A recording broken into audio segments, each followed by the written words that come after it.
profitable, dan kenapa banyak orang yang gagal, so, menurut kamu?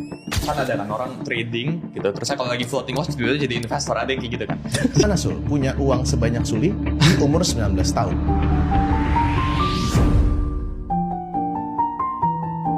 Masuk detail dulu tentang trading, harapan anak kripto atau anak forex, jadi bisa tahu perjalanan menuju ke versi terbaik tradingnya mereka. Kamu pun mencari dulu kan, sampai akhirnya oh ya udah style aku seperti ini, gitu kan. Yang Oke. Dan gue nggak akan bertanya hal-hal yang sudah ditanyakan podcast lain. Mulu kalau main big caps. Oke. Jadi pertanyaan aku pertama adalah gini, Sul. Susah sebenarnya.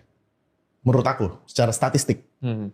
Kalau aku nggak salah ya, itu, nah, pertanyaan aku pertama adalah sesusah apa sih jadi trader yang profitable dan kenapa banyak orang yang gagal, Sul? Menurut kamu? Gini, menurutku kita harus define dulu sih, sukses trading itu apa gitu. Kalau Oke. dibicarain 2% trader yang sukses, trader yang profitable gitu. Oke. Oh dia setahun trading ini profit, artinya bisa gitu. Atau ada yang ada beberapa orang yang bilang, oh Ada rugi lah, karena kan rugi kan itu trading. Ya. Ya, semua orang pasti rugi. Nah, sesusah apa dapetin win rate 50% ke atas dengan rasio mungkin 1/3, let's say. Dalam 1 tahun konsisten nih.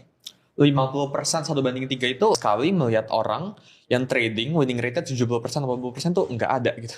Yang in the longer term time frame tuh nggak ada, kecuali risk to reward-nya negatif. Dibuatnya 0,5 sampai 1 gitu, itu mungkin bisa 70%.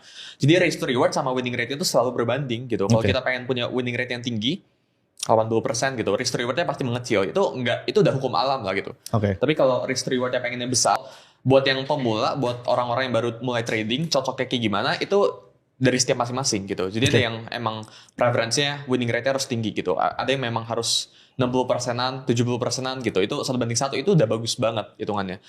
Karena aku rekomen buat teman-teman yang baru pemula itu ngambil yang risk reward-nya pendek aja.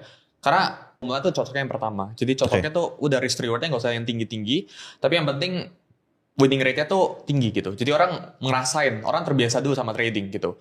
Karena kalau belum apa-apa, dari 10 trade misal baru pemula gitu, diajarinnya, oh ini winning rate-nya 50% kan. Jadi nggak bisa ketika market, ya pastinya ketika lagi bull market, winning rate-nya bakal lebih bagus gitu. Ketika market. Kanannya tuh seperti apa? Apakah, let's say kalau aku ya, mending gue beli kelas banyak dulu nih. Ya kan? Oh gue mau tahu stylenya Suli gimana.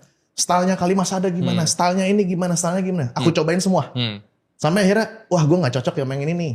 Contoh, misalnya aku belajar hourly sih. Jadi orang harus belajar buat nahan position lama tuh, orang harus belajar gitu. Kayak misal nahan sehari 2 hari, liatin floating, itu harus belajar gitu. Dan ini kesalahan kaprah beberapa orang ya. Jadi trading